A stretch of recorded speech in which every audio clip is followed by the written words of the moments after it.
Bostonian is Matt Perrault. This is our city. The book is Dave Sherapan. Pay him. Pay that man his money. Together, they are the Bostonian versus the book. You covered 12. Covered. Follow the show on Twitter at Boston versus the book. How do you like them apples? Bringing you the best insight on sports betting news, Matt and Dave's daily picks, and an entertaining and unfiltered dive into the sports betting industry. Here's Dave Sherapan and Matt Perrault. And here we go.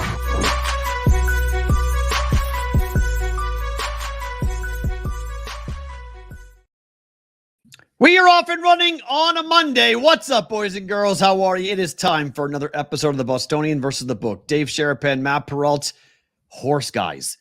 The name of the show today is Horse Guys. Welcome to Derby Week, boys and girls. It's a Monday, but we're going to talk a lot about Saturday and the running for the roses. We are live on YouTube. We are live on X, Twitter at Boston versus the book, replayed on Sirius XM, channel 159, and on Sports Grid TV each and every night, late night, 10 p.m. Pacific time.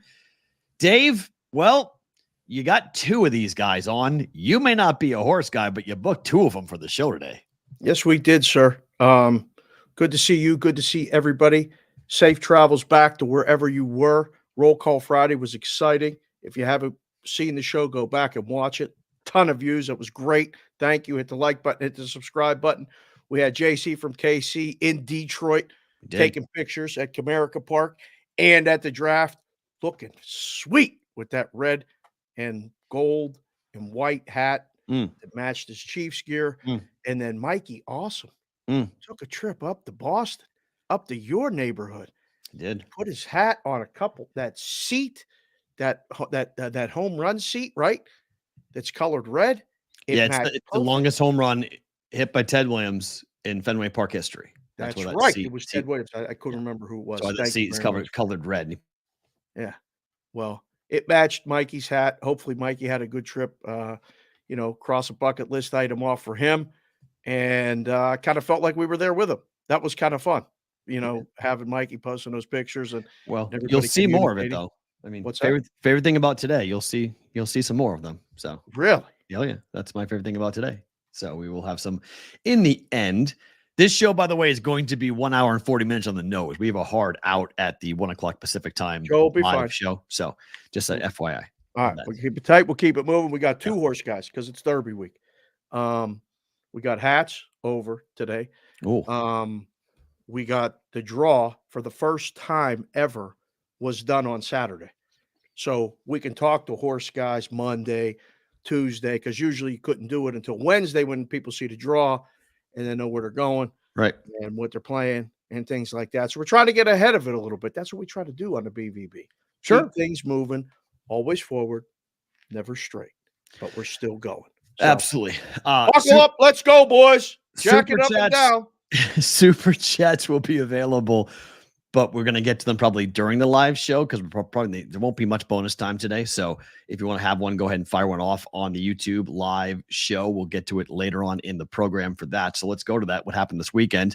And you're right. Saturday, the Kentucky Derby draw did indeed happen. And so we have a whole entire week to take a look at the draw. Now, I'm not sure about any of these horses because I'm not a horse guy, but we were talking before, and it sounds like that 2 slot is a bad draw for one of the favorites in Sierra Leone, correct? That's what they tell me. That's not a good spot at all. And I mean, that morning line 3-1, so favorite. Fierceness is in the 17, no good. 5-2. So that's, those two are the favorites. Okay. Catching Freedom's 8-1. And then everybody else is double digits, which is why this pool is going to be crazy. Do you remember? I can't remember who we had on. Remember, we had somebody on and they said, I love this horse. They had him on 100-1. The horse, they bet him like 5 months ago to win the Kentucky Derby. Yeah. Which horse? That's Russell. Which horse was that? Sierra Leone. Oh, okay. And now it's all the way down to 2. He has 100-1 ticket on a favorite. He must have been bent when he saw the draw yesterday on Saturday. No. That's a different pool. That's he has the bet at 100-1 to win the Derby, right? Yeah. But it's in the 2 slot. Well, So that's where he got the draw. Yeah. Yeah. I haven't talked to Russell yet. The 2 positions, it's no good. Yeah. There's too much traffic. Right. Like there is on the strip right now. They're already starting this stuff for what's coming for this race. I was down there all weekend. That's going to be my favorite thing about today. I can't believe it. But this will be, so I'll be interested to hear. We're going to have Ed on and, our other horse guy. I can't wait. Dubsy. You put Dub Eyes. That's okay. That's all right. Well, I'm going to call him Dub Eyes. Let it go. Let it go. I'm happy he's actually checking in. So we got, Ed DeRosa, who's a real horse guy, and Dubsy, who plays one on TV. I'm just kidding, Dubsy. Can't wait. I can't wait. It's a fun week, man. It is a fun week. It's a different type of week because if you like betting the Derby, it's kind of like the Masters. More people come out and bet the Derby. They bet one horse race a year. Me, I bet one horse race every year, the Kentucky Derby. Why? I like whiskey. You want to know why I bet the Derby? I like whiskey. So I can drink whiskey and watch the Derby. Have to do with the Derby. Kentucky whiskey, man. That's just, Tennessee whiskey, Husky whiskey, Kentucky whiskey. That's my thing. I bet one race a year. So I always loved just having some fun and looking at the race, and somebody tells me what to bet and I'll bet. And I'll go, okay, I'll bet this, I'll bet that. I have no idea what this means. I know you hit the try. I think the last 2 years, if I'm wrong, correct me on this Daily Juice audience, but I believe I've cashed profitable the last 2 years on the Derby from you and the year before. Oh, did you get one the year? I thought we lost the year before. I thought because you didn't put that ticket in that I put in. No. I put a different one in though. I put a different one in. Okay. Yeah. I told you, I'm done having kids. It's official. But if I get another dog, I'm naming the dog Rich Strike. That was one of those situations where I could not believe it. We hit it. We had fun going to the book, picking up the cash. Sonic, what are you doing? A mojito? What are you talking about? The traditional Kentucky Derby drink is a mojito? No, it's a mint julep. What are you talking about? A mojito. Mint julep. A mojito is a Mexican drink, Sonic. What are we doing? Sonic's been down in the desert too long. What's he talking about? The heat got to you, my friend. It's Kentucky bourbon. I think you're talking about what's the drink? Mint julep. What's the other one? What's the Pimlico? What's the black-eyed Susan at Pimlico? Right? That's the race before. Yes. No, it's a drink called the black-eyed Susan too, I believe. Right? I don't know. We got to ask J Dow. J Dow's going to be there. J Dow, if we weren't busy, we would be going, I think, to the Pimlico to hang out with J Dow Betts because he's a good host for that. Ooh. If you have any inclination, you should go to thebvbshow.com and get in there. Hi, Butchie. I see you. I got my socks. Yes, mint juleps are very good when they're made properly. They're tremendous. A mint julep tastes good. Yeah, see, give the boys and girls something to vote on. It's a drink too, right? Have you ever drank a mint julep? Yes or no? It's going to be 100% yes. I've never had one. What? Yes, I've never had one. You've never had a mint julep in your life? No. Really? I don't even know what it tastes like. No. Really? Yes. Wow. Yes. Put it up in a poll. You'll be surprised. Oh, have you ever had a mint julep? That's just a flex right there, Dave. I've had it at Churchill. Well, that's a flex right there. I haven't had one. I haven't had one there. But, excuse me. Yes, black-eyed Susans, a flower, a drink, and a race. Thank you, J Dow. Yes, I was right. Those are the 3 things that race does actually have. They are great. JPC the fourth said no. Some people don't like mint.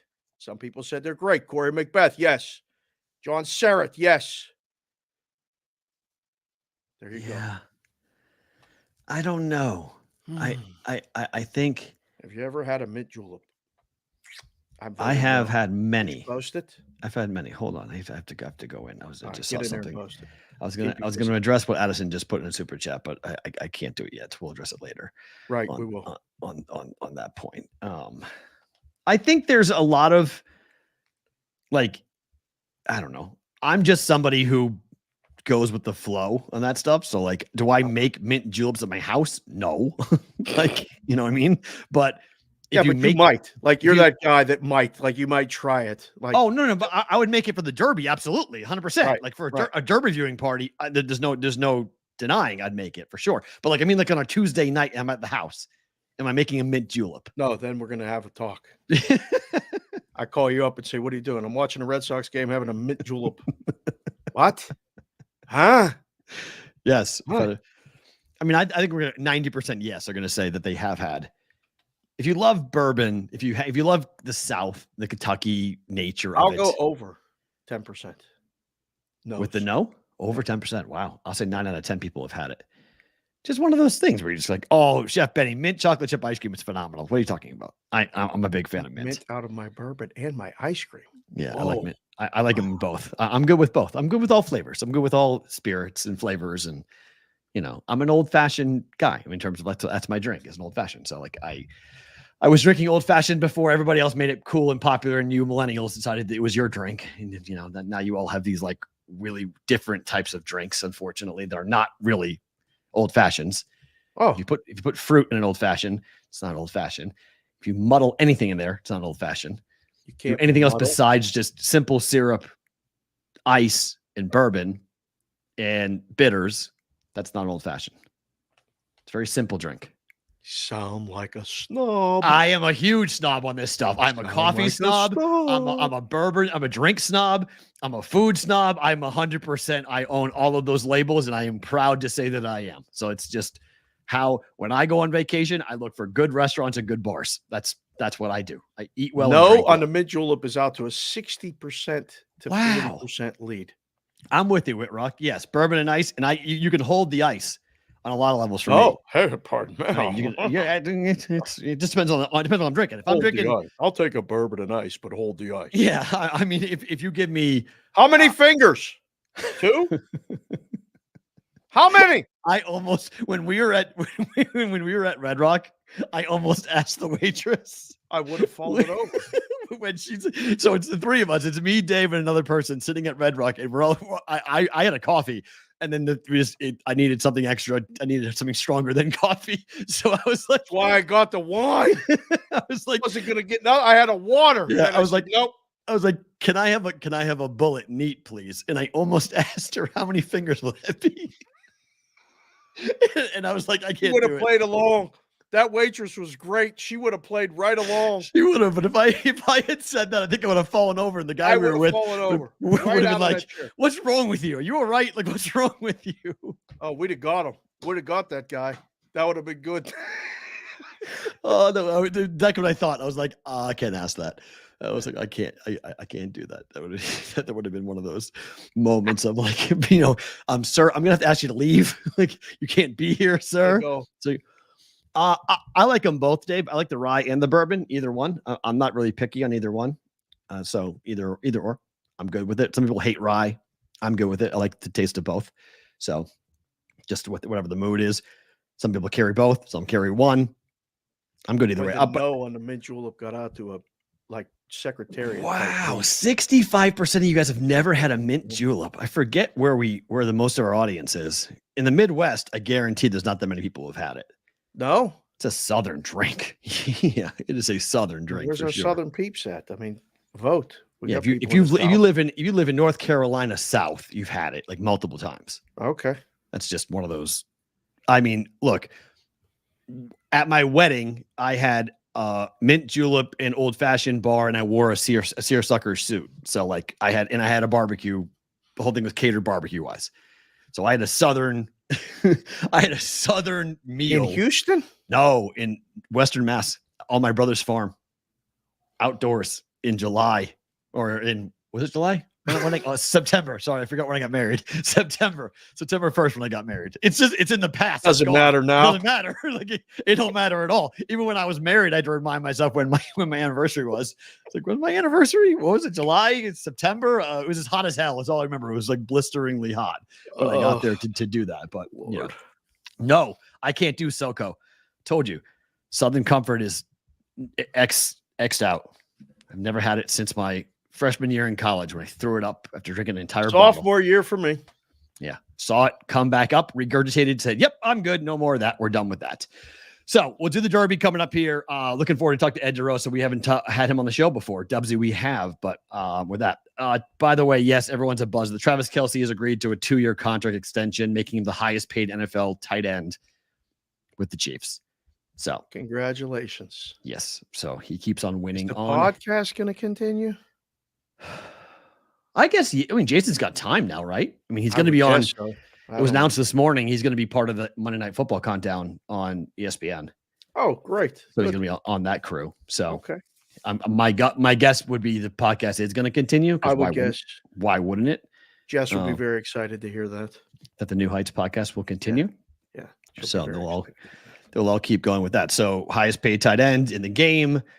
Interesting. Everyone here is a buzz. I asked the brigade this question today. We'll do it here.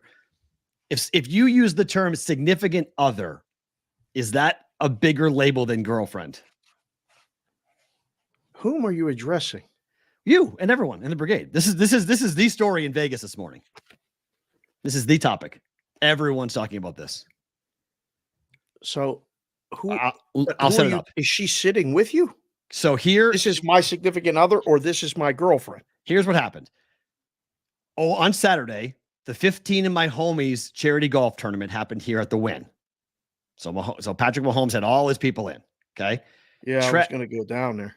Yeah. So Trav hops up on stage during the auction portion and says, there's an item that wasn't part of the initial auction. We're going to include it in this thanks to my significant other. And she put up 2 tickets to 3 different events, 3 different concerts, Indianapolis, New Orleans, and somewhere else. Okay. Up for auction. And so everyone has said they've never heard Taylor or Travis address each other as, quote, significant other. So is that a bigger deal? Because everybody here is thinking, oh my gosh, they're engaged. Here we go. All the influencers are all abuzz. And I just think it's a mature way of saying girlfriend, because I'm 47 and I have a girlfriend, and it sounds very weird to say that. Like it sounds strange to address her as my girlfriend. Yeah, that's a grown up. I mean, but I think that's the next step. It's a little more serious than a girlfriend, no? I don't know. That's kind of like this is what Nikki said. It goes. This is the order he says it goes in. Wife, significant other, girlfriend. But isn't the same thing? I think it's the same. It's not the same thing? I don't think so. I mean, as an adult, do you really have girlfriends? like some adults are not adults, so they have girlfriends. All right. I mean, yes. I find it a strange label to introduce somebody as like, hi, this is my girlfriend. I'm 47 years old. Like that sounds like this is my like my side chick. Like not my wife, this is my side chick. Or I say girlfriend. It's a weird label. I don't know. Yeah, so side chick. I always heard side piece. Yeah, same difference. But you never say that in front of them. So I asked my sister and I asked Amanda this exact question to get the female's opinion of it. And the opinion was this is an adult way of saying girlfriend. It's a mature way of saying girlfriend.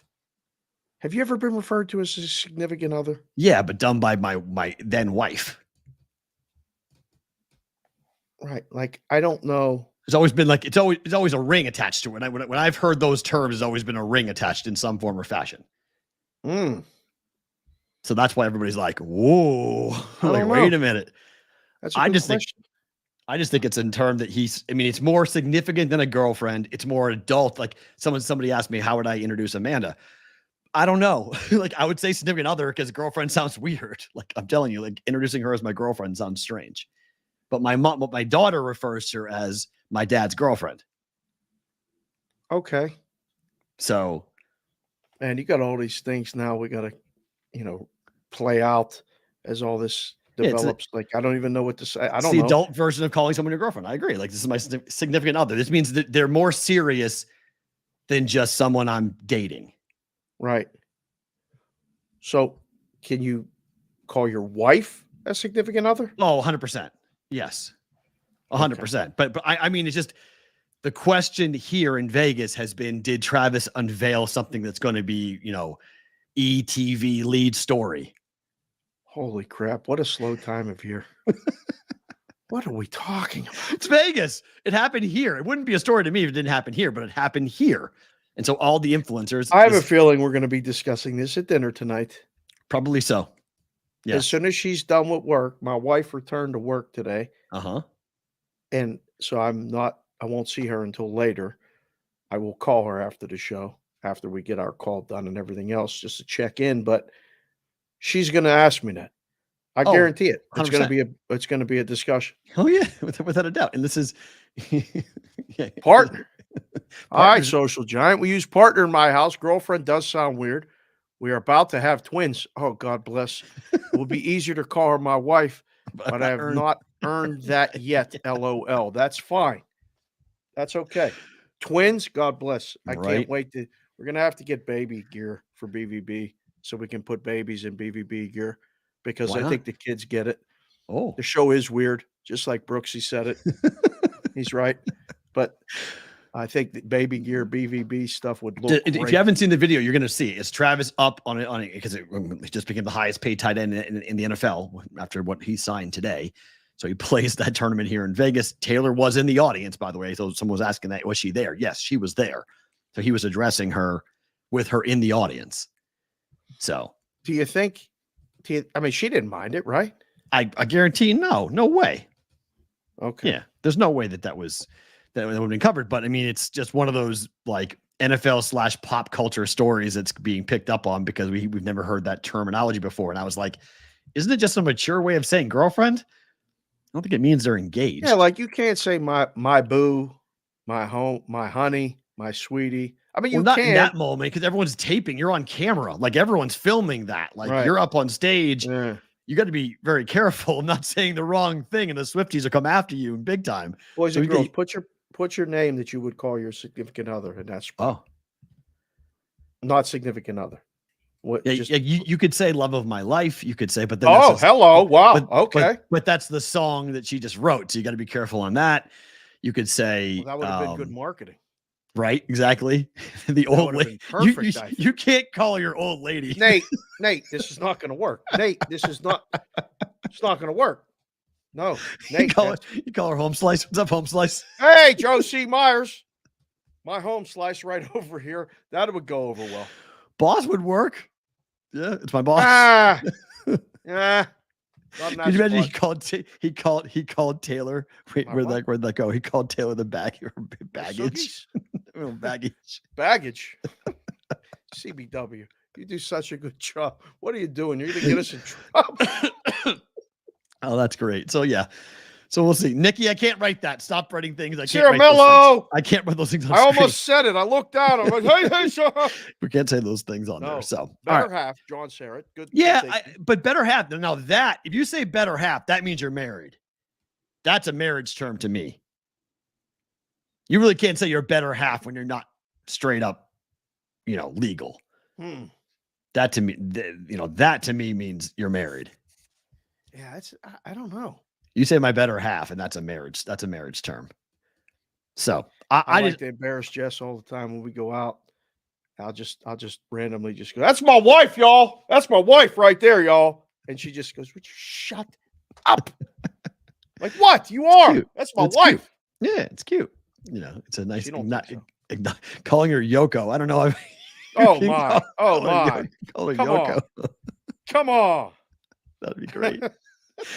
All right, to the sports portion of the show before we talk Derby. Yes. T-Wolves swept out the Suns in 4 games last night. They looked phenomenal in the second half. Yes, they did. Suns, I mean, Frank Vogel gets fired today, right? Why? Is it his fault? Yes. Why? You can't get swept. Got swept. This was their window. It's closed? It's closing. They're 1 screwed. year? Dave, they don't have a first-round pick until 2030. Go get a defender. Go get a bench. I mean, help. They need help. had no bench in that series. I mean, I am falling head over heels for the T-Wolves. I love the way they play. They do everything right. They play with intensity. They play with energy. They get after it defensively. They get after the glass. They shoot threes. Anthony Edwards can jump out of the gym, and his personality is so infectious. Get the microphone in that guy more. I need more Anthony Edwards talking on mic because he is so fun to listen to. Yeah. They've got leadership. Chris Finch blew his patella tendon, and they still won the game. That sucked to have your knee get run into like that on the sidelines, and you blow your patella tendon. That's months of rehab. That dude's going to be in pain the entire rest of the playoffs. That sucked. Suck it up. Get out there. He's going to have surgery before the next round. He's going to get it fixed. It's a big problem. That's a ouch injury. But can Minnesota challenge Denver in the next round? Now, Denver's going to win tonight. They're going to bounce the Lakers in 5. And then we'll start that series like in a week. But can they beat Denver? I was out looking around for prices to see if it's a possibility. Like yesterday, I'm not going to lie. I was out hopping from book to book to check prices and, ask people behind the counter that I know and get some opinions. I'm sure they have to win a game in Denver, though. Denver's got home court. If Murray doesn't play tonight, is tonight the night that they get the game in Denver? Who, the Lakers? Uh-huh. Why, Murray's not going to play? He may not. He's questionable. What happened? I don't know. NBA. No idea who's playing when.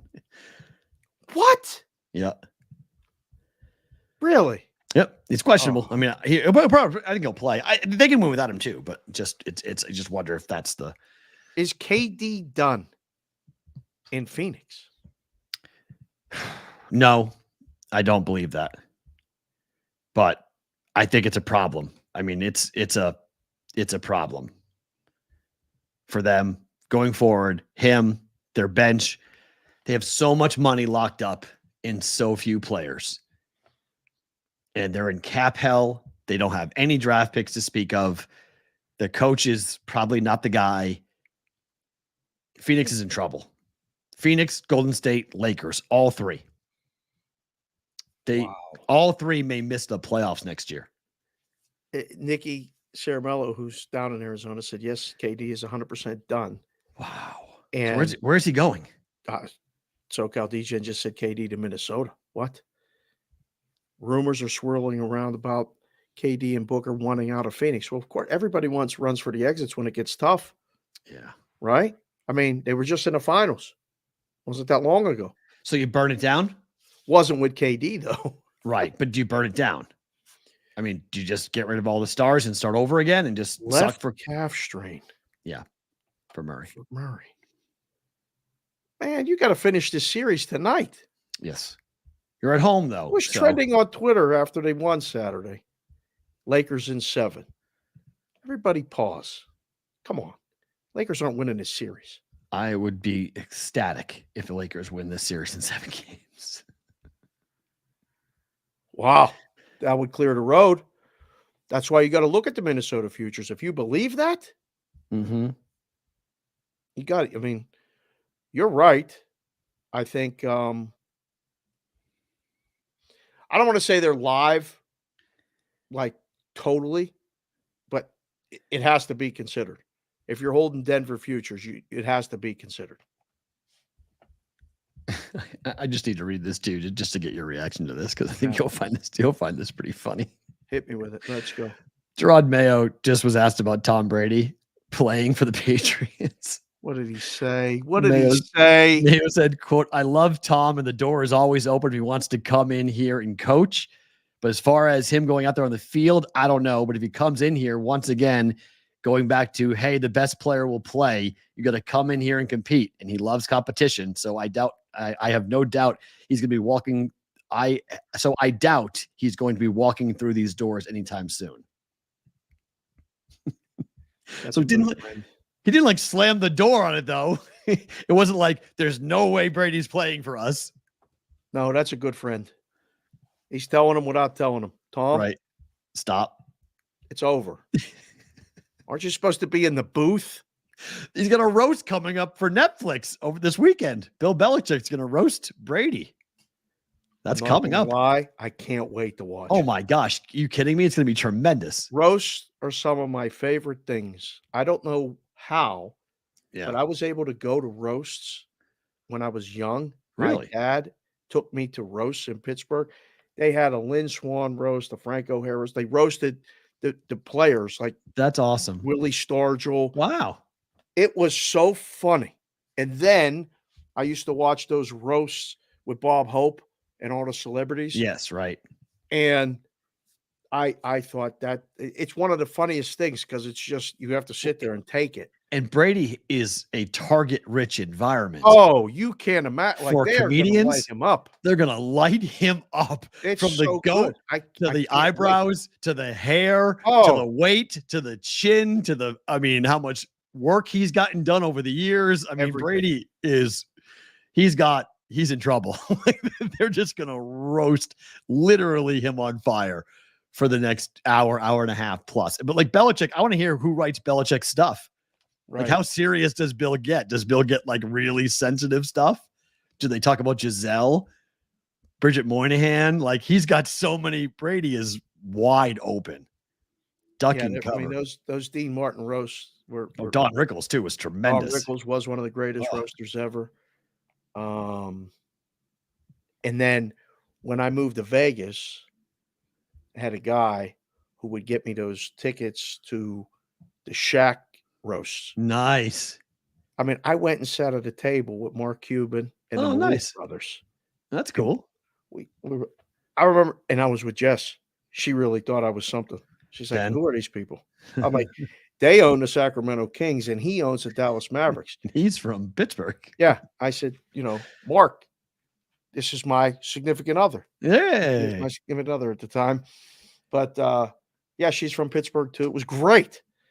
But the Emmett Smith roast, the Shaq roast, those comedians, I mean, they just let loose. And Jeff Ross is hosting it, so look out. One of my favorites of all time.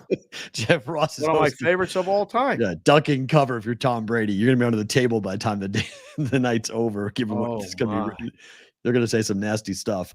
Okay, we got Ed here, so we're gonna talk about get to him here in just 1 second. But first, I want to do one more basketball topic before we get to Ed. Oh, can this wait? Oh, No. I don't want to talk about The Knicks took over Philadelphia's arena. They damn right did. They not only won the game, it was a historic performance by Brunson. Most points ever in a playoff game with 47 by New York Knicks. He had me singing "Go New York, Go New York, Go." I'm a Knicks fan after that game. That was And great. then- It's unbelievable. Embiid, after the game, said it was unacceptable to allow Knicks fans into Wells Fargo to take over. So what's fair? Knicks fans were in the lobby chanting F Embiid. They went out front to the statues and they put Knicks jerseys on all the statues of Sixer players. I mean, like, they went above and beyond. Like, all the Sixers had to do was win the game. So everything's fair. There's nothing. All they had There's to do was win the game. no I crossing. don't the know. line. That ain't a good place to do that. I mean, that usually leads to fisticuffs and a lot of other things, but I don't know. I love going to games, period. I love going to games when I'm the away team, which Wednesday, I'm going to do that. Mm, But to the A's. we'll talk about that. Yeah, what's Going wrong with that? Go to the A's game. I wouldn't have you, gone to you and Philly, 6 of your put friends. Sixer stuff, or I mean Knicks stuff on the statues. Like you saying Dr. J had Yes. a Knicks jersey Yes. on? Yes. That's sacrilegious. Like That's out of control. they really went over and beyond. Like they did like an insurrection. Like they took over that building and then they went outside and in the lobby, they continued to take over the building. We're gonna get and we'll get to it, but we're gonna get Knicks Pacers. And Yeah. we're gonna bring up all the old stuff, Rick Smits, Reggie Miller, all of it. John Stark. I can't All of wait. It's coming back. Yeah. I don't know. I thought it was a bit much. I was like, whoa. It's like, okay, we're really going after Everything's a bit much now. Like, right? They're over the top. I mean, they used to kill each other on the court, and then I don't fans. know. Fans would just enjoy the games and then leave. Like, Right. there wasn't social media posts, and everybody's trying to rile everybody up. Just high five them and say that was a good game. You win. But I mean, it is over, right? Knicks in 5. Yeah, Knicks in 5. Peace Yeah. out. See you later, Philly. 1-2-3 Cancun. Bye-bye, Philadelphia. We'll talk more about the Pacers and the rest of the NBA and look at the games tonight coming up on the other side. But let's get to the first time. One of this week, how many horse guys are we doing this week, Dave? 6, 5? Still waiting to hear back. I mean, we'll see. I mean, we got at least 2 today, 1 tomorrow. Haven't confirmed yet for Thursday, but Thursday's looking like another one. And then Friday, I don't know.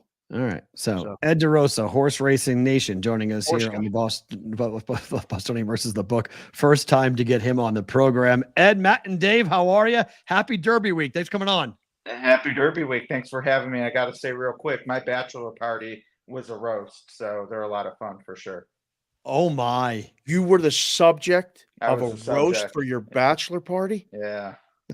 Did they light you up? There were 2 that still sting, if I'm being honest. 2? Nil? Well, there were 8 of us, so 7 friends and myself, and they all had some good barbs, but 2 in particular were not shy about going for the jugular. Woo! Man. Airing some stuff you're not supposed to air. Yeah, Well, gotta be quiet. it was a close circle of friends, and I trust it all stayed there. But yeah, it was a lot of fun, roast stars. So I'm kind of envious that Dave got to experience a few in person. Oh, they're the best. Yeah, they were great here in Vegas. Ed, great to actually meet you. We've talked a lot over the last couple of years about horse racing, and I've followed a lot of the stuff that you do. This is a gigantic week. This is the week for horse racing. This is it. Yeah, You're in Kentucky, right? I'm in Kentucky. I'm in Louisville. I'm in the mix. How big is this in person? Like when you're there, try to explain to our audience the gravity of 100,000 people coming to the track. Yeah, I'm from Cleveland, so I haven't experienced a lot of postseasons in my lifetime. Fair. But I was fortunate enough to go to the World Series in 1995 and a World Series game. And, the Derby definitely has that atmosphere. So World Championship style atmosphere. I've done Mardi Gras. I've done New Year's Eve in Vegas. I would say, maybe on a party level, not quite to the binge drinking and the hedonism you might get at those places, but from a, party atmosphere and the excitement and the how affectious it is around town, I would definitely put it at that level too. So anyone, if it's on your bucket list, it should be, and make it happen. Ed, we have this talk a lot going to the Masters about people bet the Masters and then they don't bet anything else. And golf is constantly trying to figure out a way to get people to pay attention. I've had friends in the horse racing world for a long time, and their whole goal is the Derby is so awesome. How do I get people to like the Derby in horse racing after the event is over? Why haven't we figured that out yet as to how to make it so, yes, I know the other 2 Triple Crown races get a lot of attention, but it's the Derby and then it's a gigantic drop off. Well, one big difference with the Derby, and I mean literally every other horse race in the country, is the Derby does have the 20 horses. So the opportunities, to wager on it are so much more plentiful than any other race. There's a bet in horse racing called the Exacta, which is the top 2 finishers. Well, in the Derby, you have 380 combinations to bet in Exacta. On a, Thursday at Aqueduct, when there's 8 horses, it's 56. So from an opportunity and what these bets pay, the Derby just has, and it's earned this reputation as the race where you can go in every year and make a score. So I always say racing, and it can't happen every day. There's just not the horse population, but racing needs to find a way to make some of the other events around the calendar have this kind of participation from the horsemen. Even 14 or 16 horses would go a long way to creating monster payoffs. And that's what the public likes. I mean, we've seen it with all the proliferation of the same game parlays. As sports betting has blown up, people want to turn $6 into 1,000. You can do that at the Derby. Bet a little to win a lot. That's right. how it happens. Now, that's all well and good until Saturday when it rains.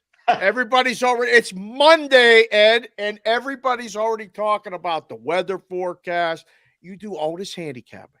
You look at all these buyer sheets and all these other workouts and all this other stuff, and then you turn the TV on Saturday morning, and it's either pouring, the track is muddy, and how do you factor that into the handicap, sir? You know, I have to be honest. That's one aspect I don't overthink unless it is absolutely drenched come race time, like Justify in 2018. I kind of think the variables even themselves out, because even if there's some moisture in the track, if it had, let's say it had rained the night before and on Saturday the track is fast, that's still a totally different track than if it had been dry all week. And they water the track. And as a layman, and I'm there every day, but I still, in terms of track condition, would say I'm a layman, very much an amateur. I don't know how much water they're putting on the track. So that's one variable that I just kind of feel like think long, think wrong. Now, if it is literally raining during the race or right up to the race, that changes things a little bit. And there are some horses in the race who have won on a sloppy track, so you could upgrade them. There's some who haven't done as well, so maybe that's a downgrade. But other than the extremes, I don't worry about it too much. Ed DeRosa, Horse Racing Nation, joining us here on BVB. The draw was Saturday. I'm putting it on the screen. There it is. Sierra Leone goes to the 2. Fierceness goes to the 17. Anything else jump out at you in terms of the draw that was either good news or bad news for the horse that got it? I would definitely say Door Knock on the rail. I was actually disappointed he got the rail, not because I like the horse and I think it compromises his chances, but actually because I don't like the horse and he has some buzz about him. And now that he has the rail, I think that's going to dull his price a little bit. He's one I'm against. But the trainer has talked about wanting to set the pace or be close to it. So now that he has the rail, he is an absolute, what we would say in racing, dead send. If he breaks well, he's going to the lead from the 1 hole. And I would say then it's up to Fierceness's jockey, John Velasquez, whether he wants to track that horse and be right on his flank, or maybe let him go a little bit and then try to make a move down the backstretch. I love how horse guys talk about how this trip goes and an absolute send. I'm going to get T-shirts made that say "Think long, think wrong." Ed DeRosa said it. I mean, that's outstanding stuff. It's all good. Like, you get so much from the horse guys. I can't get enough of it. What about the trip? All right. Because I've heard this for years, decades, where they're talking about the Derby trip is so different. And like what you've seen from above now, the camera angles and stuff that you can see the way jockeys maneuver from the back to the front, to the outside, to the inside, when it's time to go, they hit the horse, they don't hit the horse. What about the trip, Ed? What can we expect on Saturday? I mean, because Sierra Leone, a lot of guys I know have 100 to 1 tickets, 150 to 1 tickets previous. Like, they got this early. This is a bad spot for the 2, isn't it? You know, he's a closer, and he might actually be last at some point in the race. So the 2 hole from that regard, I don't think is terrible. The big question will be, when does the jockey try to shake free and get a clear run? Because you do not want the 5, 6, 7 horses who are going to be moonwalking through the field back at you, impeding your progress. So the big challenge isn't necessarily the 2 hole, because you can save ground from there. It's going to be where to find the seam late to get the most run out of him. And then likewise with Fierceness, who's on the outside in the 17, how much does John Velasquez pump the gas early? Does he want to accelerate and be closer to the lead? Or is he going to trust maybe a little wider trip and use his horse a little later in the race? So, you know, 2 extremes. You're watching Fierceness on the front end and Sierra Leone. And I would throw Catching Freedom in there as well. He's also drawn somewhat inside, but he's a deep closer.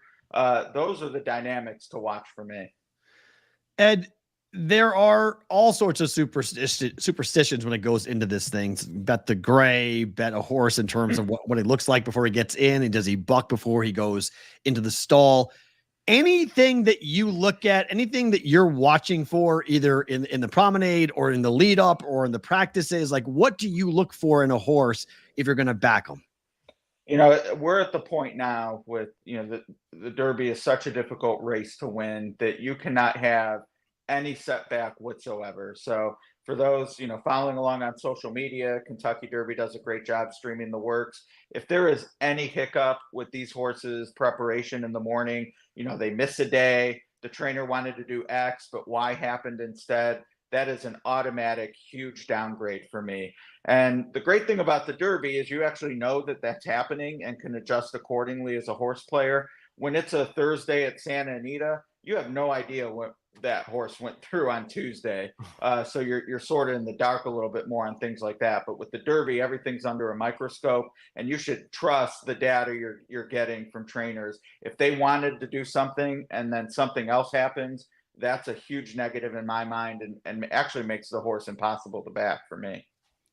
Are there any of these lead up races to qualifying and getting in the Derby that you particularly like or saw anything, whether it's the races in New York, the races at Keeneland, or the races at, down in Arkansas or out west at Santa Anita? Was there any horses that we should be on the lookout for that you saw that maybe someone doesn't know about? Yeah, I'll give a two-part answer, and it's a great question because to me, those sort of prep races are like evaluating the conferences before bowl season or March Madness. Like, oh, is the Big Ten better? Is the SEC better? And these prep races have 3 or 4 horses, and they all converge in the Derby. The one I'll mention for sure is the Risen Star Stakes, because that had Sierra Leone, who went on to win the Bluegrass, Catching Freedom, who went on to win the Louisiana Derby, and Resilience, who went on to win the Wood Memorial. So very classy race. Horses coming out of there doing very well. And one of the things I like to do with Derby is they're called scenario bets. And it's basically, okay, if the Risen Star really was this good, give me the 4 horses out of it in an exacta box, which is $12. And if, the Risen Star ends up being the boss race and those 2 of those 4 run well, you're going to cash the exacta. The other race I want to mention is the UAE Derby, which is run in Dubai. And a horse from Japan named Forever Young ran his undefeated streak to 5 in winning it. Now, the UAE Derby, horses out of it in the Kentucky Derby are 0 for 19. They've never won. They've never been second. They've never been third. They've never been fourth. So this is typically not a good prep for the Derby. But I actually really like Forever Young from Japan this year. He's undefeated. He's just had a couple really good runs, the other being in Saudi Arabia. Very tenacious, runs mid-pack. I think he's going to get the jump on Sierra Leone and Catching Freedom. He's going to have to catch Fierceness late, but I think he's a really good horse. He's going to be 8 or 10 to 1. And I think this is the year UAE Derby finally acquits itself in the Kentucky Derby. And you just said that the horse, they never win that race. Like, I listen to this international BS every single year. They're over. And you just made a very compelling case for a horse that's coming out of a place they never won before. And peers of mine who know my handicapping style, I rage against the Dubai machine every year. People like Dermot Sotogake last year, I didn't get it at all. I was passionate. I was like, why are you betting this horse? This is a tough ship. But speed figures wise, you mentioned the buyers earlier. I'm not sure what they gave him, if at all. They don't really do international races. But I do trust some numbers on the international stage. And he is right there with Fierceness. And according to these numbers, he's faster than Sierra Leone. And that's a big difference from previous years. The horses from Dubai just have not stacked up performance-wise for the numbers I look at. This one does.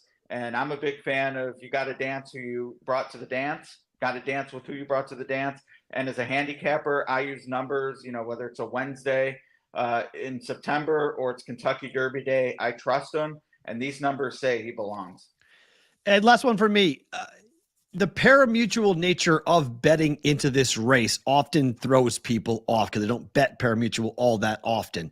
Is there any value to betting this early, or should you wait until the running Saturday afternoon, Saturday morning, whatever it might be, if you're betting into a parimutuel market? Parimutuel wise, you should wait until as late as you can. Now, it might not be practical on Derby Day to make a bet as they're going in the gate and you're watching on NBC. But if you want the clearest representation of the actual odds you're going to get in a pari-mutuel setting, waiting typically is the right thing to do. Now, Derby, the pools are so good, so huge. It's pretty much settled. You know the odds you're going to get. And there's all sorts of gimmick wagers tied into the Derby that sort of give you a gauge of the odds as well. But back to your question about how you get people more interested in racing past Derby Day, that's another challenge is, day-to-day racing, you might make a bet 4 minutes to post at 3-1, your horse wins and you get 2-1. That's a kick in the butt. Like right in the nuts. A Yeah, donkey kick to the nuts is the reference we use on the show, Ed. It You- stinks. It's you went hard from to it- explain to Yeah. a newbie. No, especially now. I mean, newbies 20 years ago, you were only betting racing, maybe slots, something like that, unless you were in Vegas. But newbies now, they're used to sports betting. They know the fixed odds environment. Right. So, yeah, it's a huge challenge. Now, thankfully, again, on Derby, it won't be as big a challenge because the market is so settled given the size of the wagering pools. But, a week from now, someone's like, man, that was great. I love that. I have money in my account now. I'm going to bet some races next weekend. It can be a rude awakening to bet a horse at 3-1 and think you're getting $8 back for a deuce, and then you only get 6. All right. We'll get you out of here on this one, Ed. Did I hear you say you go to the track every day?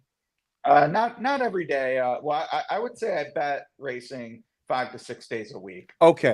And then depending on what's going on in Louisville, I try to get to Churchill Downs once a week.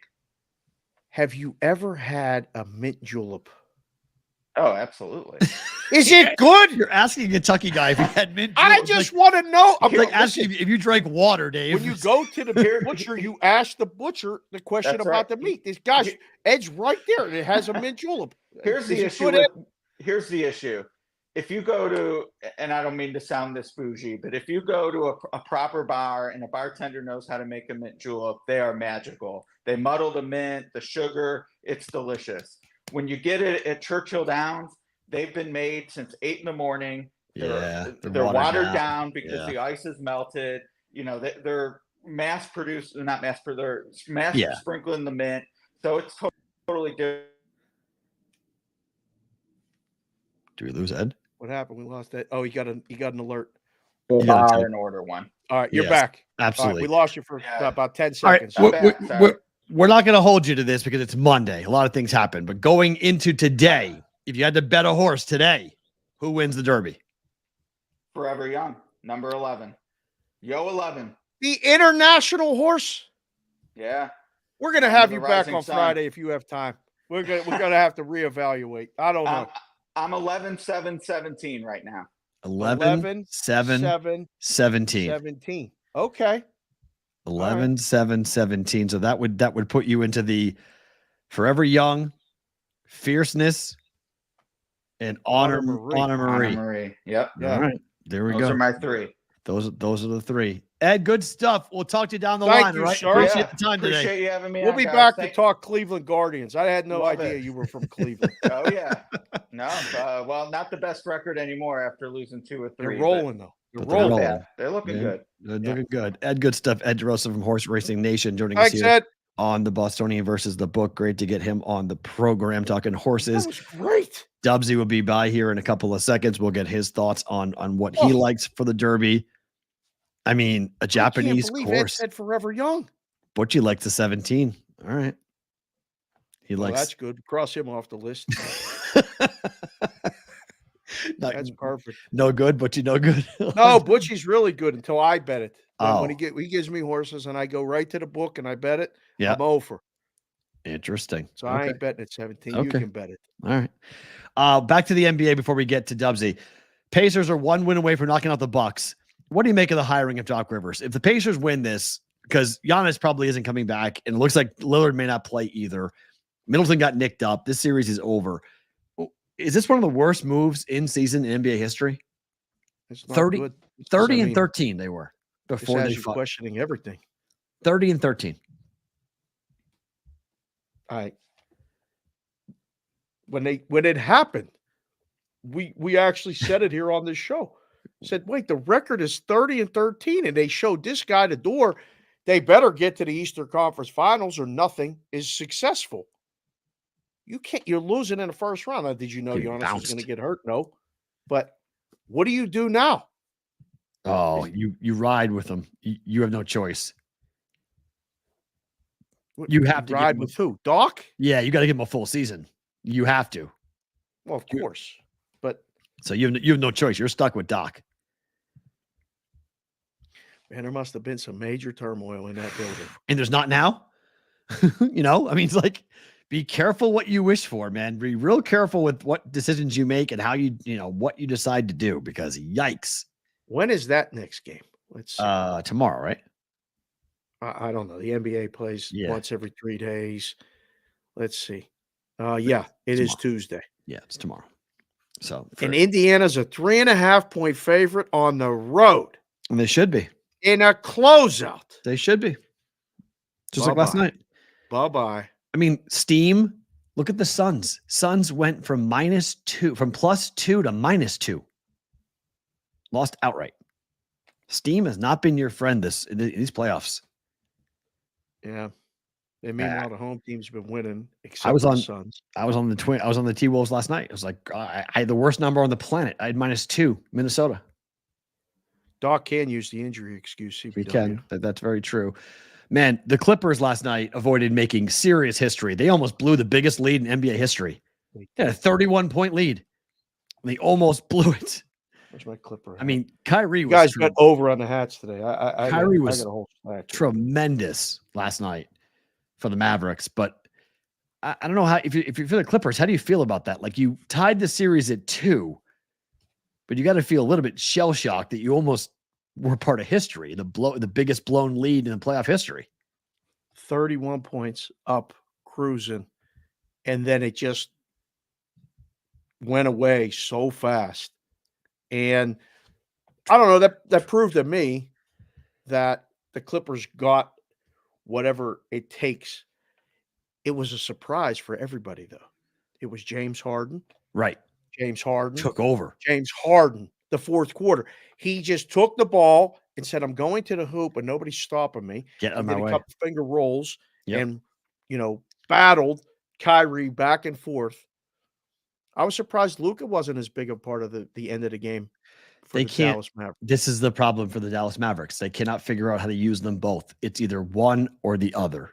Well, I mean, they made the right decision. Kyrie was magic. Oh, yeah. He was incredible. Yeah. And that's good as long and Luka's one of those guys. He's making the passes. He's getting out of the way. Yeah. He's running decoys. He's, creating space for him. So there's no problem like ego-wise. They just got to win that game. It was impressive to come back, but you see that all the time, right? They expound all of their energy to come back and then just can't close it. I don't know. I'm not worried. I mean, like, are you worried that the Mavericks have lost control of the series? I don't think so. No. I just think if I'm the Clippers, I don't feel great. Like I come out like shell shock going, man, we almost blew that. Like, okay, we won the game, but yikes, we almost blew that. And Kawhi didn't play. So yeah, that's a good point, Nikki, that Kawhi didn't play. So, I mean, Paul George was awesome in the first half. And then it just became hold on, white knuckle ride. And James Harden pulled their bacon out of the fire to win the game. Otherwise, it would have been part of history. It would have been up there on history. They don't play until Wednesday. Yeah, it stinks. Not great, but what is great is that we get to go to Los Angeles and we get to go talk to the making his triumphant return. Oh my God! Look at this guy. Put him in the big box. He's back sitting at home. He looks like a model. Is that Dubsy for real? Boys. What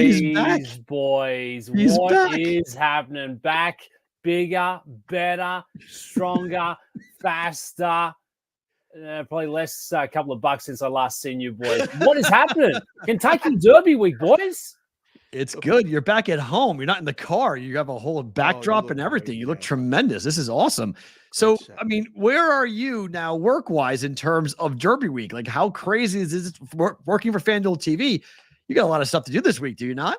This is as big as it gets. We're doing some live hits earlier today from Churchill. We got the team live on site, and for the players who like playing the ponies, for the avid sports fan, I would say this is certainly a top 3 week. Doesn't matter what sport you're into on the wagering side of things. So it's fantastic. 20 horses going into the gate, a couple of internationals, and I feel like this year Not to say that it hasn't been wide open in the past, but I do think we get plenty of chaos. I know Sharapan had a big score 2 years back, so that's the great thing about playing the pony. Some big numbers could be looming, boys.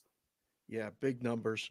Just like you putting up the weight on Saturday night on leg day. You know all how right? we do, son. You know how we do, Sharapan. No light numbers, no rookie Mm. numbers in that weights room. I hope Hey. you've been on that calf race machine looking after them baby cows there again, Davey. Yeah, I already did 3 miles today with a weighted vest. Monster. I'm rucking Monster. like P-Rolt, baby. I'm getting out there. And I said, I gotta get out and see you. I've been talking about it for weeks now, but you're so busy. The chat is going absolutely crazy. Trapzilla, Traposaurus Rex. Like they're giving you all kind of names now. I can't even argue, boys. You know, the traps is certainly an asset of mine that I've held on to for a long time. Used to get them from carrying the golf bag. But yeah, I probably shouldn't have worn all black. You know, this sweatshirt really doesn't do my athletic physique the full justice that it warrants. But great to see the brigade. I know you boys have been having a good run of it of late. I mean, this is what Mondays are all about. Mondays suck, boys. No one enjoys Monday. It's such a slow start to the week. I had 3 cold brews this morning, and I couldn't even get fully rolled up. And I'm like, hey, we're going to see the brigade. Let's get amped up. Let's turn this thing up a couple of notches. So let's get after it, boys. Let's make some money. This is what we need, Dubs, okay?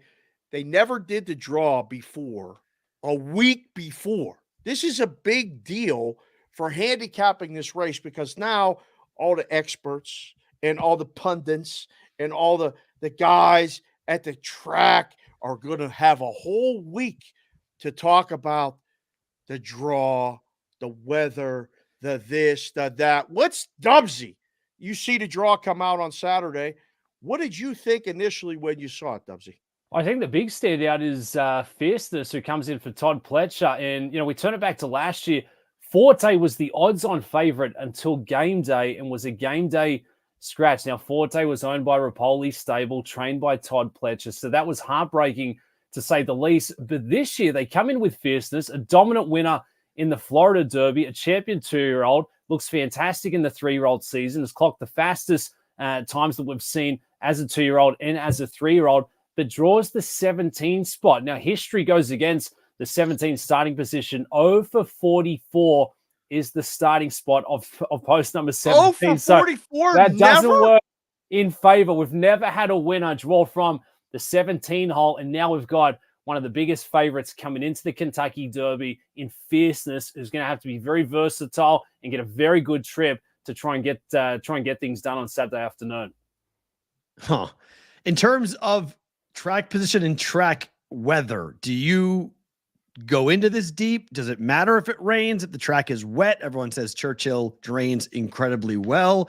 Does the weather forecast come into your handicap at all? Yeah, it absolutely does. And I feel like every year, it doesn't matter. We've had sun in a couple of weeks leading up. You know, it looked pretty good out there this morning at Churchill. It does look like there's chances for showers on the Friday afternoon. Would not be surprised if we see them on Saturday. What that tells us is it's going to be a very taxing afternoon. Now, Friday, we've got the Oaks, the girls running. On Saturday will be the Derby. And you need a lot of stamina. And, you know, all the experts, all the handicappers who are jumping in and saying that they've got, the big threat. It's all about question marks for the Kentucky Derby. We've seen monster prices. We've seen 90 to 1s. We saw 80 to 1 2 years ago because all these horses, they're in their 3-year-old season. You know, they can take such a big step forward from start 3 to start 4. We don't really know how they're going to do at 1.25 miles because none of them have run it. And you look at some of the prep races that they exit from.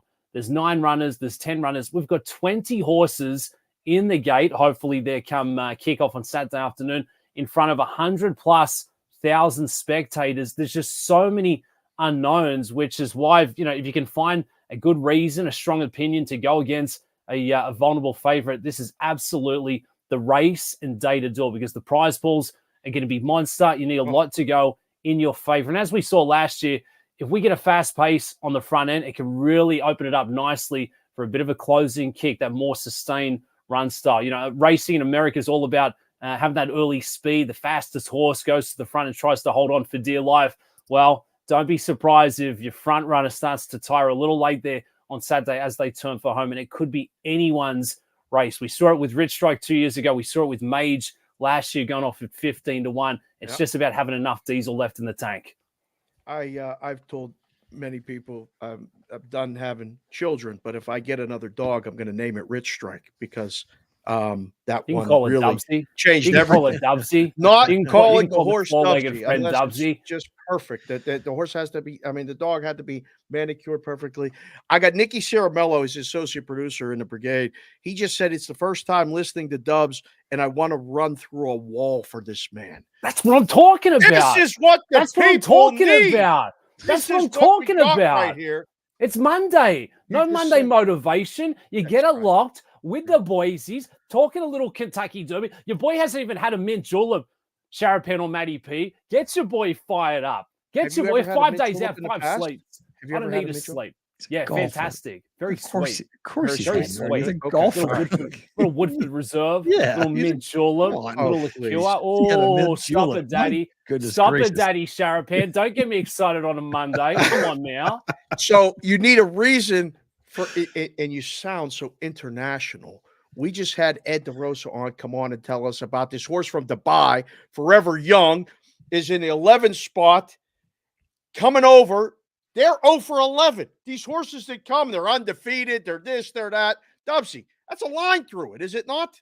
I don't think so, Sharapan. And for anyone who maybe hasn't been paying attention to thoroughbred racing the last 5 or 10 years, it has been the emergence of the Japanese connections, the Japanese horses. I was just back there in Australia, and some of the biggest races now on the international calendar are dominated by the Japanese contingent. So we've got 2 lining up for this one. T.O. Password, who's just had the 2 starts, and I just don't see it. I think we're well out of the weight division. But Forever Young, 5 starts, 5 wins, undefeated, exits the UAE Derby. And history suggests, as you highlighted, Japanese runners haven't done fantastic here at the Derby coming across. It's a big trip for them. Sometimes they can be a little fatigued. But Yoshido Yahagi, the trainer behind Forever Young, I got a lot of trust in him. He's come across here before. He's dominated at the Breeders' Cup. He's a colorful character. He'd be absolutely a night out on the source, but he knows what he's doing. Forever Young, in terms of speed figs, probably has to take a step forward. But again, the step forward can come. They're in their 3-year-old season. These are young runners, undefeated. They race a lot. That tells me that mindset's there. They enjoy going with big company in front of a big crowd like we saw at the UAE Derby. So I absolutely think Forever Young has a good chance to get the duck off the back. And yes, any Japanese runners now making the trip across to the States, they're here to win. Interesting. Dubsy, does the jockey matter to you? History, who's on the ride? How much does that factor into the handicap for you? Yeah, it really does. And I look towards some of the big names, Johnny Velasquez, he'll be aboard Fierceness, just having that experience. And I feel like I keep knocking on the fact that these are younger horses, but a lot of them are doing something for the first time. And it goes towards the jockeys as well. Not a lot of these pilots are used to running in a race where there's 20 horses in the gate. There is a lot of jostling and bumping around as they try and hit that first turn. And for the horses, if you take a couple of knocks, if you can't find a good seam and you get a little stuck, that can be your race done in the first couple of furlongs. So experience counts for so much in a big race like this. The top jockeys, if they get that outside draw, if they don't get off to a fast start, just find a little position there, save a bit, have a bit of patience, where maybe some of the younger, inexperienced jockeys are saying, this is my first Kentucky Derby. I'm going to get after this thing. Let's go and get it. This is a long distance. This is an absolute test of attrition. So if you can lean towards the experienced jockeys, absolutely get behind them. Now, when you were a golfer, and you still are a golfer, because I've seen very you good. swing. It is still a very good golfer, Dave. Come on. Please. If you're going to throw it in there, mate, still I very didn't capable. Say was. Best 10 marker this side of the Mississippi. Yep. Are you a mutter? Like, do you play well in the rain? Do you play well in the conditions? And are there horses this week that are mutters? Because we need to know who can get that dirt kicked in their face like you and come back stronger, or just kind of quit the run in the race. Are you telling me you want to know where the dogs are? The big dogs coming to the Kentucky Derby? Yes. Yes. And I do think Sierra Leone is another horse that's going to have plenty of buzz. We'll talk about the big threats all week.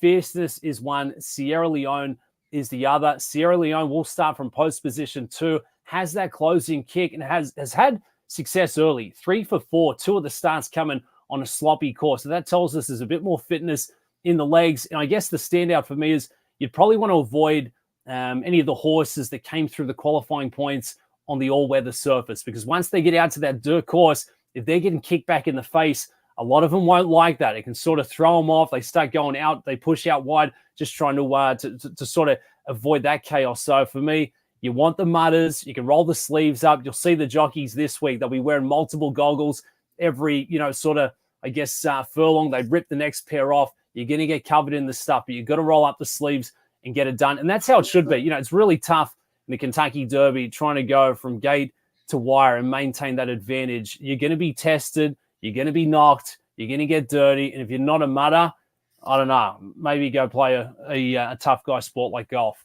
Go back to the country club. Wow. All right. Switch gears to golf for a second, because I think this is such an interesting look at where golf is, because a lot of people are frustrated with the LIV PGA Tour situation. Rory was rumored to go to LIV. He came back, said, no way. He's getting a big check. Tiger's getting $100 million. Where does golf have to go to get people's attention back? Do we need another superstar? Do we need Scotty Scheffler to stop winning? Do we need these guys to stop infighting? Like, what's your take on where the PGA Tour is from an interest standpoint? Because right now is the primetime golf betting season, and I feel like people are getting frustrated about all the LIV versus PGA Tour stuff. Yeah, and I think you're absolutely right, Matt. And this was my concern from the get-go. I'm an avid golfer, used to caddy. I'm a tragic to bet on the golf, on the PGA Tour, but it's now, watered down. Like, we don't need 2 tournaments going on. I'm not sitting there on Sunday afternoon when we got Stanley Cup playoffs going on. We got the MLB back. We've got playoff hoops. We got the PGA Tour. And now I want to know what Kevin Na's doing down in Adelaide on the LIV Tour. And now Shark is thinking, let's make it 72. Mate, it's called LIV.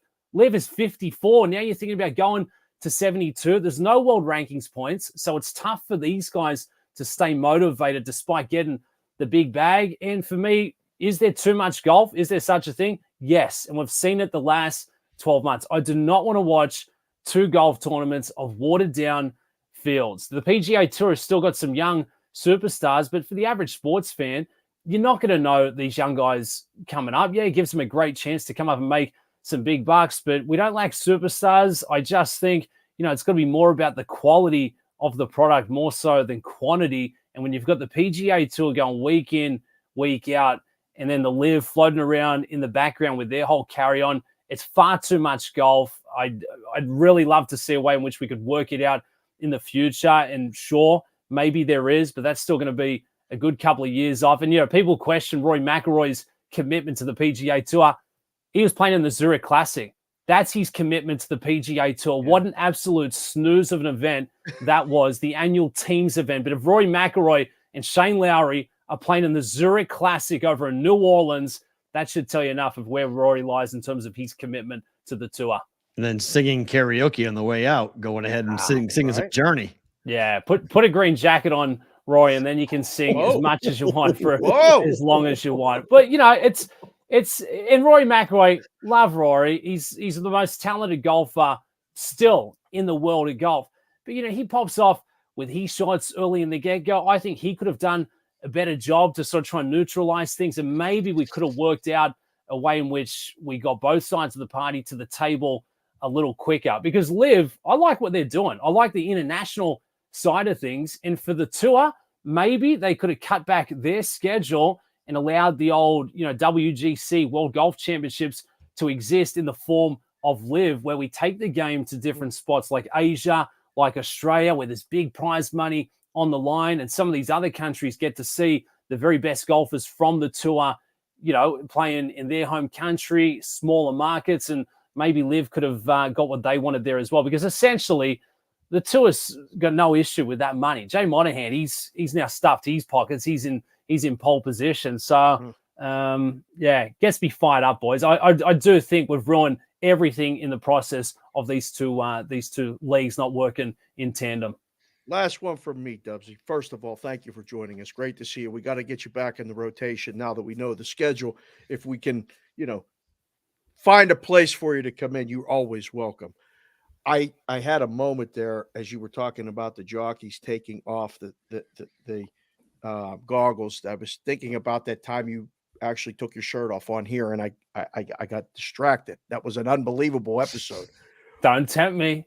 I'm Don't just saying. me. I'm just saying. Ah, If you can don't pull that tempt thing me. on, it's up to you. What does your schedule look like Saturday? What is Dubsy doing on Derby Day Saturday? I think I'm scheduled for 9 hours of live television. Yeah, Cannot baby. wait, boys. So Wow. you can be sure there'll be plenty of tickets in the mix. I think I'm going on at 7 a.m. Pacific, and we'll go right through the card all day. It's going to be fantastic, boys. Cannot wait. Plays on top of plays, but it will be very, very exciting. Hopefully we can get a bit of a price home, for a lot of the viewers or bettors who maybe haven't played the horses before. And as you would know, Sharapan, you can go after your long shots and the single win tickets, but there's so many different ways to play the prize pools. I would recommend looking at the exactas, the trifectas. I had a big hit with the superfecta last year, which is the first 4, and then obviously playing across the card, pick 3s, pick 4s, pick 5s. Prize pool's a monster. If you can go against a couple of favorites, get a bit of good fortune on your side, this is certainly the week to jump in and play along. All right, it's Monday. We're not going to hold you to it, but on Monday, who do you like to win the Derby Saturday? I'm going with the price stronghold. I think we can get hopefully north of 25 to 1 come post time. 6 starts, 6 different courses, broke the maiden, so won their first lifetime race here at Churchill Downs, comes in for Phil D'Amato, gets Antonio Frezu in the irons, who is a younger jockey. I know I was saying lean towards experience, but if you're looking for the price play and for a progressive type, Fraser, he's going to back himself, gets a decent draw from out wide there. Keep an eye on Stronghold at a monster price. Hopefully 30 to 1. That's what I'm looking forward to. Hello. Let's go. Dubsy, good right. stuff, buddy. Great to see you. We'll do it again soon, all right? Have a good Thank week. you, Dubsy. A lot of work. Have fun on Saturday. Thank you, work. boys. Shout out Leg day. Brigade. Get to Monday, leg day, payday, draft day. Sharapan, Matty P. Chance, we'll do it again soon. Absolutely. Dubs Anderson joining us from FanDuel Television here on the Bostonian versus the Book. Great to get Dubsy back on the show to talk everything about the Derby. He likes a big long shot. It's 2 interesting picks. That's 2 interesting picks. Yeah. One, an international horse where they haven't won. Over. And now he likes a long shot. He likes a longer shot horse to come in here and get a W. Stronghold out of the 18. It's what Dubsy likes. That's and 2 then guys that have touted this Forever Young being different. Number 11. That's fine. That's good. You might involve them in the exotics, boys and girls. If you know what the exotics are, that's the exactas and the trifectas and the supers. So I don't know if I'd put the 11 to win, but you can put the 11 in the second and the third and the fourth spots. They both sounded pretty high on him. Yeah, look at the boys. Thank you, Dubsy. Absolutely. That was great. Ed, outstanding. That's Great horse stuff. guys. This is horse guys week. Shine, baby. If you're a horse guy, a horse guy, let them know, come on the show, because I learned a lot in that 30 minutes back-to-back interviews. There's a lot of stuff. I'm taking notes. I'm over here writing stuff down. I mean, 380 exacta combos just on this race. That's what makes those pools go up. There's so much betting. And there's so many different combinations. Options. And it makes the payout increase exponentially. It's good stuff. Okay, let's do one more 2 more topics from the weekend. The Predators, how did they score 3 goals in 3 minutes and 30 seconds? That was incredible. Down 3-1. Nashville is all set to tie the series. And it's goal, overtime, first minute goal. See you later route. With a backup goaltender, a third string goaltender, because DeSmith couldn't go. He got scratched right before the game. And they won. Like they're going to win the series now. Yeah. Right. They're going to win the series. It's going to be them in Edmonton for the flag. Like to go to the Western Conference Finals. Canada will have is going to be in the Western Conference Finals this week. Yep. Having a decent shot to get into potentially the Stanley Cup Finals. Yeah. This is, I don't know. I was checking the score. I was out, and I thought it was over. And then I was like, I got the alert. Bang, bang. I was like, wait a second. They tied it? And I went back and looked at the bar score. I watched the highlights, and I was like, oh, this really just happened? And then I saw it was, again, it's just another game, and it's another loss. But I don't know how Nashville – I don't know how they come. Oh, D-Stop, the worst 3 minutes of my life. I had Nashville and walked away from the TV for 20 minutes and came back to that shocker. That's a tough one, D-Stop. That hurts. Tough. No debate. That is like that is a donkey kick in the nuts. And then the White Sox swept the Rays.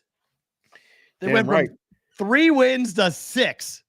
If you guys have been paying attention, I've been trying to wear all of the White Sox hats that I have in this entire show. So I'll wear them all right now while we talk about them. I just picked up this one. This is called like icy blue or something. Ooh, I like that one. Baby blue with the White Sox. Doesn't work for the White Sox. I like the hat. Don't like the team. Yeah, well, I would like that with a different team, but they have a couple different teams. These might be the Father's Day hats. I'm not sure. Oh, I like that. Yeah. I like the hat. I like the yesterday. Not for the White Sox, but I like the colors. My guy Adrian. Hopefully you're watching the show, buddy. Yeah, I agree. It's a clean hat. I agree. It's a clean hat. Yeah, that's the old Sox. They're back. They just doubled their season wins. They're back, baby. They're losing tomorrow or today, rather. What? Yeah. Okay. Whoa. Celtics are laying 10 to Miami. Again, a double-digit favorite for Boston. They didn't close as a double-digit favorite in Game 3, mind you. It was 9.5. Yeah, how'd that work out? Boston killed them. 10 is the number now. Celtics go up 3 games to 1 today, or is it going to be tied 2-2? Seriously asking me this question? Yes. Come on, bro. Okay. Celtics win. I agree. Celtics win. Sweep coming. OKC up to a 5-point favorite against New Orleans. They're up 3 games to none. You want to talk about a team that's playing good? Yeah. Believes? Yeah. Young? Yeah. Same handicap as the T-Wolves yesterday for me. Yeah. At what point did we see? Team. Just bet the better team. Right. Like at what point? Yeah. Wow, this game ain't till Wednesday. Oh no, game 4 is today. Yeah, it's today. It's not 206.5 under. Has to be just like the last game under. I laid 2 under, laid 4.5 under. Same handicap, same bet from game 3.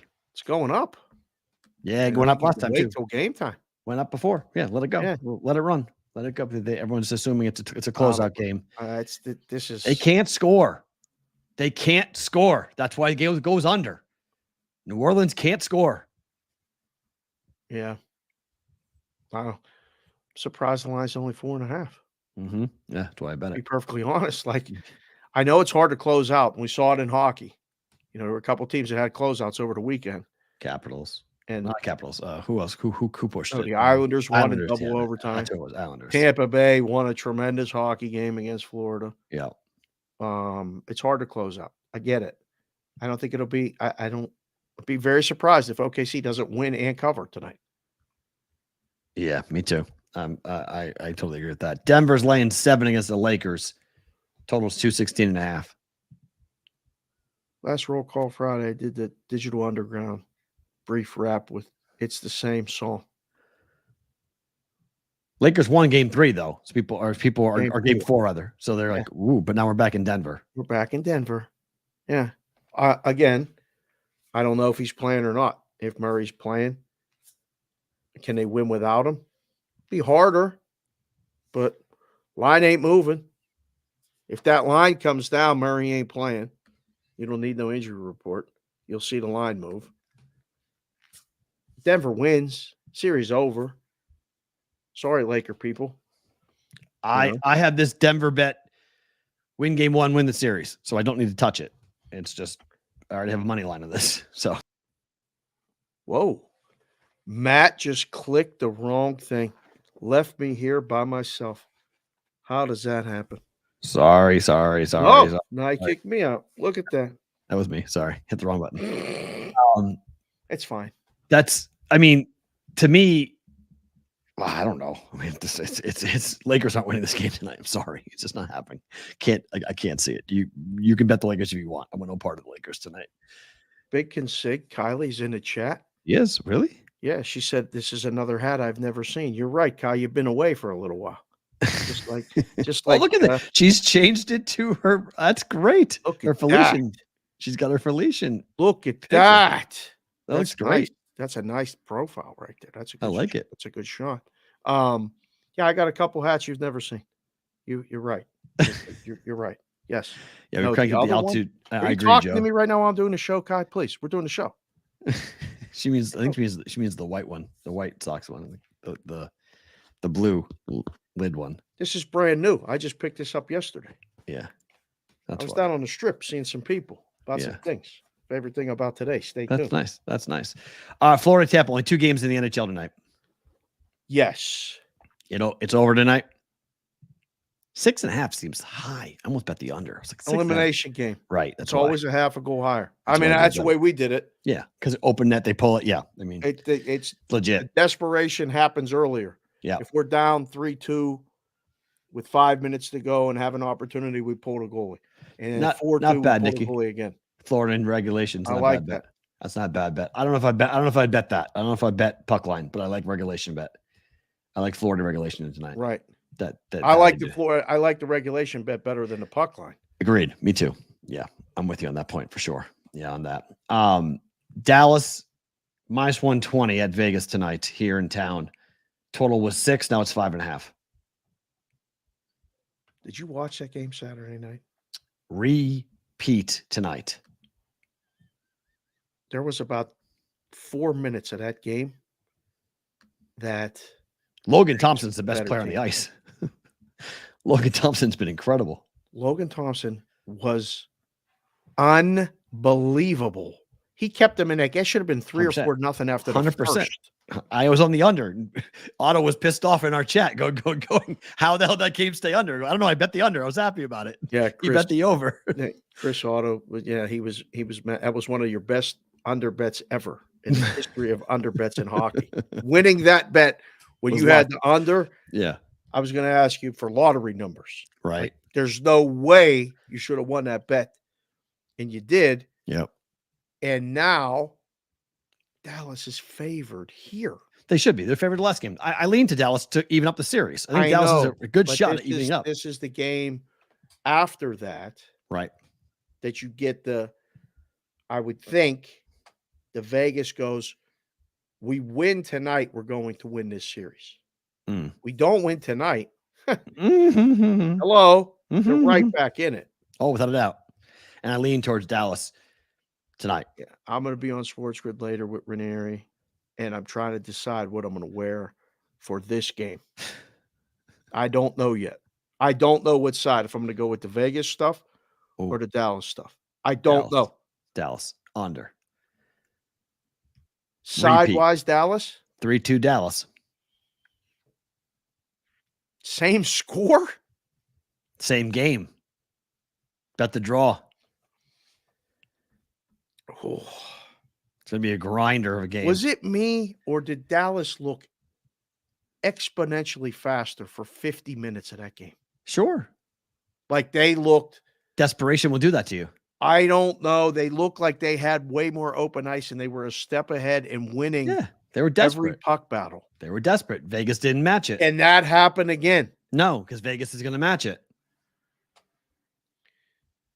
Put it in the chat. Who wins this game? Give the boys and girls something to vote on right now. Dallas at Vegas. Who wins? Stars, Knights. I don't know. I mean, right now I'm leaning Stars. Have you ever had a mint julep? No. 65%. Yes. 35%. 86 votes. Our Nice brigade, work, our boys. brigade needs to get more culture, boys. Come Otter on. is due to. It's not culture. It's limited. It's a very unique thing. I don't think it's something that everybody has.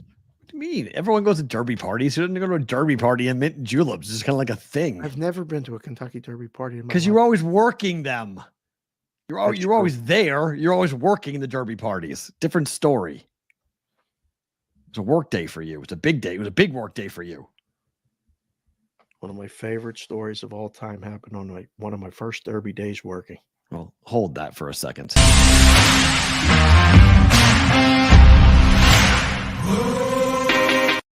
Time for the Brigade Proxy Service story of the day. You guys, you can go to thebvbshow.com. Go there and send a message to Dave and I to make an appointment as to when you'll be in town to go and register for the football handicap contest. I know it's April, but these things will open up soon for Circa and later this summer for our friends at the Westgate. You guys can come to town whenever it's open, probably somewhere around Memorial Day. And you guys can come in. It'll take some time to plan the trips. Say, guys, I'm coming into town. Here's where I'm going to be. Me, Dave, or both of us will be there to meet you to sign you up for the football handicap contest and the Brigade Proxy Service. Big changes at CBS Sports NFL Today's show, Dave. We find out that Boomer and Phil Sims are both out. JJ Watt and Matt Ryan in. Mm-hmm. This is like, it's not that big of a deal, but it kind of is because these are two quarterbacks. These were the two guys doing all the sportsbook reads. Correct. Like Boomer and Phil were the faces of all the sportsbook reads on NFL Today, and now they're both out. Yeah. I just saw it right before the show, and I saw it in the rundown. I was like, oh, okay. Who do you replace him with? This is one of those things that is it just automatic? Whoever you replace him with stays? Like it has to kind of gel, doesn't it? Yeah. Well, I mean, Nate Burleson was the guy they brought in. Nate's been there for a while now. Right. And I think they thought they had to get younger in JJ Watt. And I mean, I thought Jason Kelce might be the guy, but it's JJ Watt. Kelce goes to ESPN for Monday Night Countdown. But Matt Ryan was the surprise to me. Like JJ was on there last year. Like Matt Ryan, like, wow. Okay. Interesting. They probably didn't put him in a booth. And, they didn't like him calling games. So clearly they didn't like him as a broadcaster, didn't like him. Either that or you got to get a quarterback on the set. Like they need to get a quarterback's perspective. But I mean, were Phil and Boomer old? Like, I know his name is Boomer, but like it felt like, I don't know. It felt like those were two guys that were like staples of that show. Yep. And you're going to upset it. Why? Like, were the ratings down? Like, it just seems strange to me. I'm in a unique spot because I, for 20 years, never watched those shows. I was always in a book working and had them on, but never watched them. That's fair. Kids have no idea who those guys are. That's true. That's true, LL. That is true. Yeah. The kids don't know who Phil Sims or Boomer Esiason, who they are. That's true. But Boomer has a pretty big audience, and Phil still is everywhere. Yep. I mean, I know they're old, but I mean, yeah, complete changing of the guard. Yeah. I mean, it's a unique thing to see it happen with the changing of the guard. It's really true. By the way, JC from KC just asked, isn't working in the book during Derby considered a party? No. You're working. JC from KC. You were at a draft party. Yeah. Enjoying the draft. I was working. Yes. Taking bets and explaining bets to people. No. This is always on in the book, like, but not sound. No sound. And a lot of times it was either on a side TV because there were horse races going on or there were soccer games on or something. So I don't know. I don't know if it's a change because of they're old, because of, they needed the new people. Maybe it was just stale. Maybe it was, I don't know. But I don't know if people are going to notice it now or they're going to turn on their TV in September and go September. What? Yeah. Nobody. No. And now, no. It's all about September. This is industry people that know. Correct. That. Yes. Okay. Time for Better to Book It.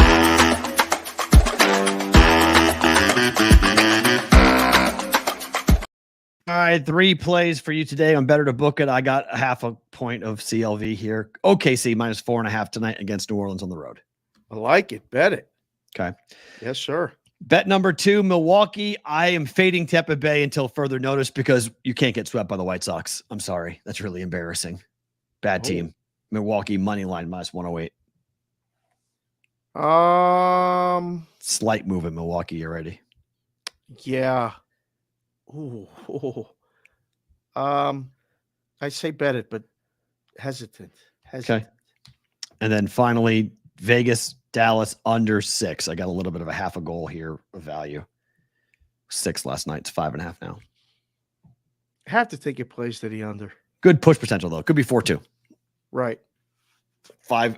Yeah, this one I'd be surprised. I like the Florida Tampa game over. If I say over in that, better to book it for you. Over because of open net pulling the goalie. Yeah, I feel like it's an elimination game, and a lot of times I like the elimination games over, but I like this one under. Yeah, I would agree with that. Super chat. Are you? I have one for you. Minnesota Twins are laying 155 or 160. Yeah, I looked at it at the White Sox. Yeah, I'm scared of it because the White Sox are at home. What are you scared of? I'm saying I got the White Sox. Are you betting or booking it? I probably would bet it, but I don't like it. I mean, I wouldn't actually bet it. I mean, I think you're on the right side of that. Just plus money, baby. Plus money. They won 3 games in a row. They're at home. The Twins aren't that good.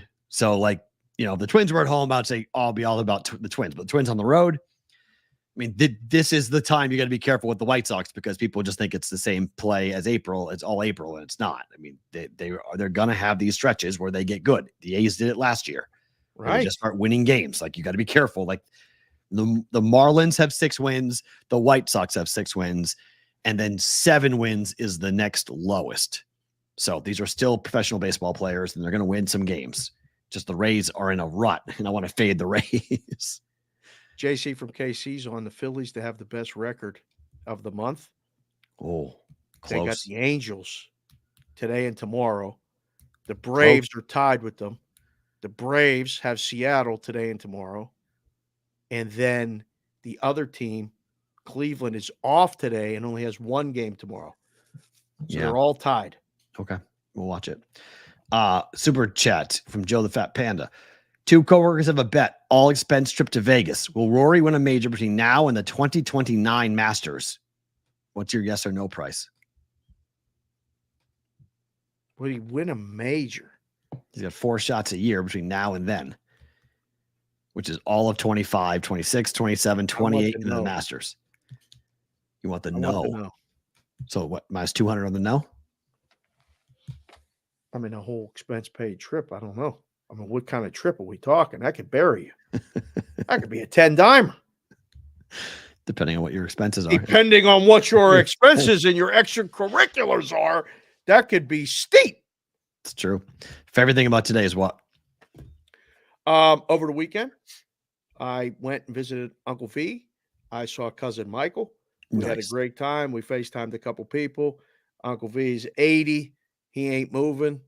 He's hanging out, but we sat and watched that basketball game, the Mavericks and the Clippers together, and, just had a great time. And I went right from there to see my sister, Dara, one of my twin sisters. She was here for the weekend.